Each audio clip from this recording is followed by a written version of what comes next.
Elizabeth, ella es. No sé muy bien cómo decirlo, es prácticamente un alma salvaje. Acusan a este hombre de mantener cautiva a una niña de 14 años. En esta entrevista, grabada solo unas horas antes del juicio, vais a ver cómo intenta convencer al presentador de que la chica era su cómplice. Quiero decir, era como si saliera en la televisión todo el tiempo. Y vaya, si era emocionante, casi como unas vacaciones para ella. Vamos, que nos lo estábamos pasando de maravilla. O sea, ya no iba a clase, ¿sabes? Solo pasaba el rato. La primera pregunta que le hizo fue si era virgen. Hay imágenes, señoría, que ella me confesó que jamás podría olvidar. Podía haber regresado a casa en cualquier momento si hubiera querido. Cogió esa cadena, se la puso alrededor del cuello y se la enrolló. ¿Está diciendo que ella participó por voluntad propia todo el tiempo? Sí, 14 años, secuestrada, agredida y atrapada 10 días. El infierno de Elizabeth Shove. Pero escapó, superando en ingenio al hombre que la secuestró. Al salir, se aseguró de que Vinson Filiau no volviera a aterrorizar a nadie nunca más. Acompáñame a Lugov, Carolina del Sur, donde Elizabeth Shove, de 14 años, vive con su familia. Le ilusiona su novio y empezar el instituto. Es el 6 de septiembre de 2006, 4:30. Madeleine Shove está en el trabajo, preocupada porque su hija Elizabeth no la llamó al salir de clase. Donnie contestó al teléfono y le pregunté, ¿dónde está tu hermana? Y él me dijo, aún no ha llegado. Y yo le dije, bueno, ya debería estar en casa. Madeleine sale del trabajo de inmediato y corre a casa. Llama a los amigos de su hija para ver si saben algo. Su marido Don también llega a casa y buscan pistas alrededor para saber dónde podría haber ido Elizabeth. Toda su ropa favorita estaba allí, su música, todo. No faltaba absolutamente nada en casa. Y de repente, la noche empieza a caer. Madeleine llama a amigos y familiares para que ayuden a buscar a Elizabeth. Llaman a las puertas, peinan el barrio, pero no hay ni rastro. Sabía que algo malo le había pasado. Ahí llamé al 911. Son las 7:30. La policía se presenta en la casa y arranca la investigación. Ya sabes, casi siempre que un joven se va, es una fuga. Se enfadan por cualquier tontería. Pero los dos sabemos de sobra que ella no huiría. No era propio de ella. No era esa clase de niña. Pero la policía no quiere correr riesgos. Interrogan a los chicos del autobús de vuelta a casa. Todos se acuerdan perfectamente de verla bajar, incluso de caminar con ella por la carretera. Estaba muy feliz porque venía su tía a verla. Habíamos caminado media carretera cuando llegó el hermano de un amigo con su coche y nos recogió. Ella no quiso que la lleváramos.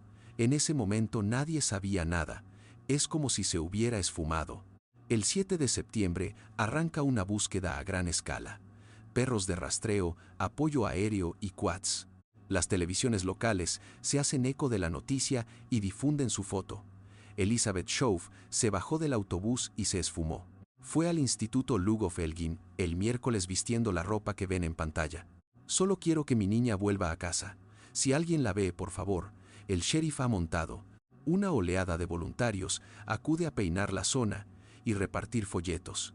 Pasan los días sin ninguna pista nueva. Te entra ese típico presentimiento de policía, esa corazonada de que, madre mía, esto va a terminar realmente mal. 13 de septiembre. Han pasado 7 días desde la desaparición de Elizabeth. La búsqueda empieza a decaer. Cada vez acude menos gente a ayudar. Hay menos helicópteros en el cielo. Un amigo de la familia organiza una vigilia por Elizabeth y Madeleine se prepara para ir. Al mirar si tiene mensajes nuevos en el móvil, ve un texto de un número desconocido. Ese mensaje cambiará el rumbo de toda la investigación. Este mensaje le devuelve la esperanza a la madre. Pero ella sigue sin saber qué le ocurrió a Elizabeth, ni el infierno que cruzó para enviar ese mensaje. 6 de septiembre. El día del secuestro. Elizabeth camina a casa desde la parada del autobús con sus amigas. El viaje en autobús fue normal, como siempre. Seguí caminando sola hasta llegar a la entrada de casa. Veía la casa y oía a mis perros ladrar. De repente, mientras camina, un crujido entre las hojas la sobresalta. Se le acerca un hombre con pantalones de camuflaje, camiseta verde y una placa falsa del alguacil de Hertfordshire County. Le dice que es policía, que hallaron marihuana en su parcela, que su hermano pequeño ya está detenido y que debe acompañarlo de inmediato. En cuanto mencionó a mi hermano me asusté por él, así que accedí a acercarme para ver qué pasaba. Tuve un mal presentimiento, supe que había tomado una decisión terrible. De golpe, la esposa y le coloca un collar con una caja colgando. Es una bomba, le advierte. Si intenta algo, estallará. Acto seguido, se la lleva a rastras hacia lo profundo del bosque, lejos de todo. Me hacía preguntas de lo más extrañas, si tenía teléfono móvil o si todavía era virgen. Insistía en preguntar dónde estaba la policía o mi hermano, pero él solo me decía que yo era una chica lista y que ya debería saberlo. Yo solo lloraba. Le suplicaba que no me hiciera daño, que no me matara. Recuerdo sentir un terror absoluto. Al fin se detienen en mitad de la maleza. Elizabeth se teme lo peor. Pensé que allí mismo me violaría y me mataría. El hombre se agacha y abre una trampilla en el suelo, oculta entre las hojas. Me ordenó que bajara por la escalera y me metiera en el búnker. Llevaba un rifle y un cinturón lleno de pistolas, esposas y un taser. Vi que estaba bien equipado para hacerme lo que quisiera si hacía alguna tontería. Básicamente me violó. De inmediato. Sí, casi. Miré hacia un lado, a uno de los estantes que había allí. Había como una bombona de propano, platos y cosas así. Me quedé mirándolo y lloré. Elizabeth queda destrozada, sola en la cama. Su captor la ata bien para evitar que escape. El 7 de septiembre, Elizabeth descubre que se llama Vinson Filiau. La obliga a ver la tele mientras la alimenta. El informativo local muestra a su madre suplicando ayuda. Solo quiero a mi niña en casa. Si alguien la ve, por favor. Esto le recuerda su charla de aquella mañana. Se arrepiente de sus últimas palabras. Porque cuando me fui esa mañana, estaba muy enfadada. Fui grosera con ella. Y ahora que estás desaparecida, desearías pedirle perdón, decirle que la quieres y todo eso, pero ya no puedes. Cada día mi caso salía en televisión. Al ver a mi madre, mi hermana y mis tías suplicando por mí, supe que no podía rendirme. El 9 de septiembre, Elizabeth y su captor oyen helicópteros sobrevolando la zona y poco después, pasos. Esto le da esperanza, pero Vinson se asusta. La amenaza con pegarle un tiro si grita o intenta hacer el menor movimiento. Podía ver sus sombras pasando sobre la trampilla arriba de mí, y yo allí sentada, con ellos justo encima. Los pasos se alejan, y pronto comprende la dura realidad. La única forma de salir con vida de allí es salvándose ella misma. Él se dormía y yo me quedaba allí sentada, dando vueltas a qué podía hacer para escapar de esta pesadilla. Una noche, mientras él duerme, ella reúne el valor para usar el arma de Vinson. Agarra la funda y la deja en el suelo despacio. Al intentar abrir el velcro, cada pequeño ruido amenaza con despertar a Vinson, pero continúa muy despacio hasta que por fin saca la pistola. Es su gran oportunidad. Le apunté directo a la cabeza y apreté el gatillo, pero se encasquilló. Vuelve a guardar el arma y se tumba a llorar en la cama. Al día siguiente decide cambiar de táctica y finge que empieza a sentir algo por él. Empezó a ponerme apodos como cariñito. Y yo le respondía igual. Me decía que me amaba y yo le contestaba que también lo amaba. Vinson empieza a confiar en ella. Incluso accede a desatarla por completo. Es 13 de septiembre, una semana desde el rapto. Vinson saca a Elizabeth a pasear para enseñarle varias trampas que ha preparado contra intrusos. También saca su teléfono móvil, el cual usa para escribir a su novia. Elizabeth aguanta sus tonterías mientras él habla, pero ella solo puede pensar en ese teléfono. Es de noche. Vinson se duerme y Elizabeth se levanta sigilosamente para coger su móvil y escribir a su madre. Tiene que pulsar varias veces para cada letra, esperando que Vinson no se despierte antes de que lo envíe.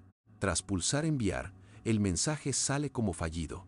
Iba despacio hasta la misma puerta para intentar conseguir algo de señal. Pulsaba enviar, completamente aterrorizada de que él pudiera despertarse y descubrirme allí de pie. Si lo hacía, sabía que me mataría, así que pulsaba enviar una y otra vez. Y siempre fallaba. Elizabeth lo intenta sin descanso, incluso la noche siguiente, pero sus textos nunca se envían. Es 15 de septiembre. Por primera vez en días, se escuchan helicópteros. Veremos cómo Vinson entra en pánico al notar que la búsqueda se reactiva. Así que enciende las noticias. Por fin anunciaron en televisión que mi madre había recibido un mensaje mío. Se me cayó el alma al suelo.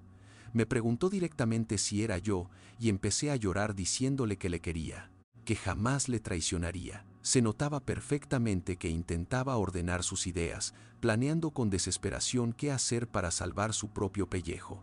Y entonces, Vinson le pregunta directamente qué cree ella que debería hacer. Me preguntaba si era mejor preparar sus cosas y escapar de inmediato o si debía quedarse allí metido a esperar. Le dije que tenía que preparar todo y marcharse volando mientras todavía tuviera oportunidad de escapar. Porque si se quedaba, la policía le atraparía sin dudarlo. Le aseguré que no quería verle en prisión, fingiendo con astucia que me importaba su seguridad. Mientras subía la escalera hacia la salida, le repetí que le quería. En cuanto cruzó la puerta, la cerré y la aseguré bien. Elizabeth se queda por fin sola. Le cuesta creer que esto esté ocurriendo. No se arriesga a salir de inmediato por miedo a que él la guarde fuera. Decide esperar a que amanezca. 16 de septiembre. Elizabeth despierta y comprueba que sigue sola. No pierde ni un segundo y trepa la escalera. Una vez fuera, el pánico a pisar uno de sus explosivos caseros la frena en seco. Miré a mi alrededor, como si fuera la primera vez que contemplaba el mundo exterior de día. Fue hermoso volver a ver los árboles y sentir de nuevo el aire fresco acariciando mi cara. No oía a nadie a mi alrededor, así que decidí gritar desesperada, ¡ayuda! Alguien me devolvió el grito llamándome por mi nombre. Me desplomé en el suelo rota de dolor. El capitán terminó abrazándome con fuerza mientras yo no paraba de llorar. No sabía ni qué hacer, pero él me repetía que todo estaba bien, que ya estaba a salvo y libre de peligro. Uno de nuestros hombres la subió en brazos por la colina hasta el puesto de mando. Allí esperaba una ambulancia de urgencia. Al estar a punto de llegar, ella nos miró y dijo, «Estoy bien».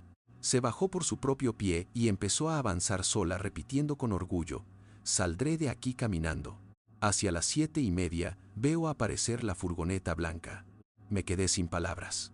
El capitán Tomley estaba fuera de sí, totalmente eufórico y emocionado.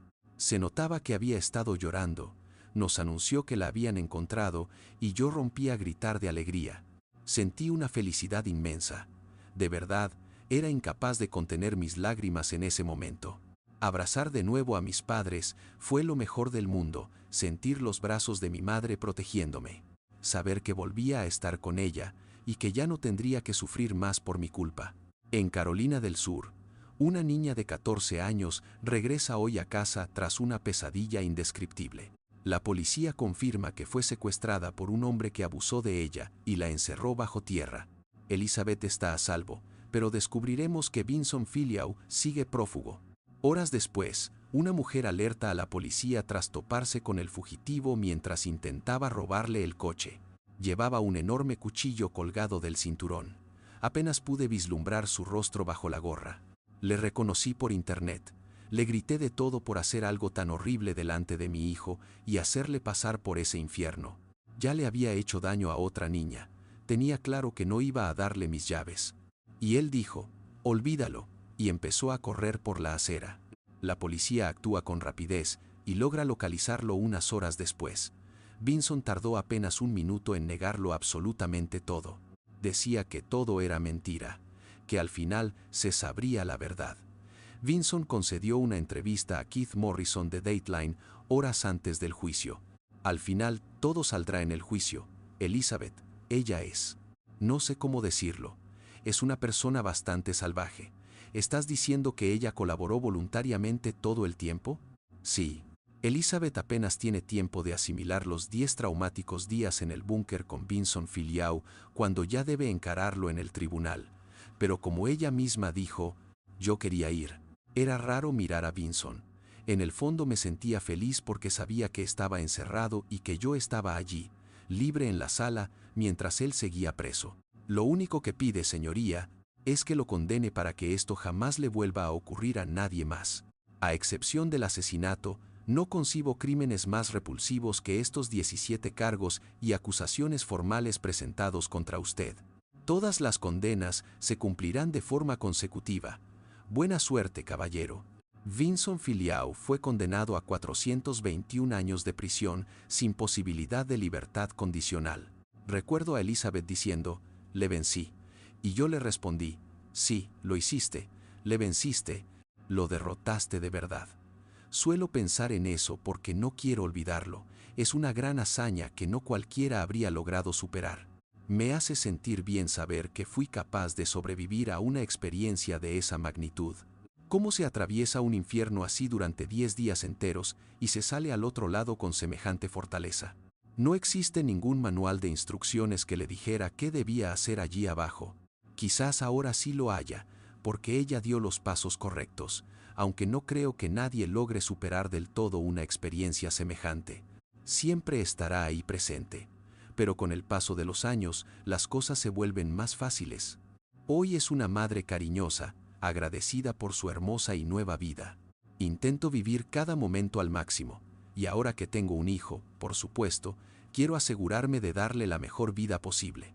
Elizabeth sabe que el camino de la sanación requiere tiempo, pero hoy reconoce el inmenso poder de su propia fortaleza. Elizabeth Shoaf miró al terror cara a cara, y se salvó,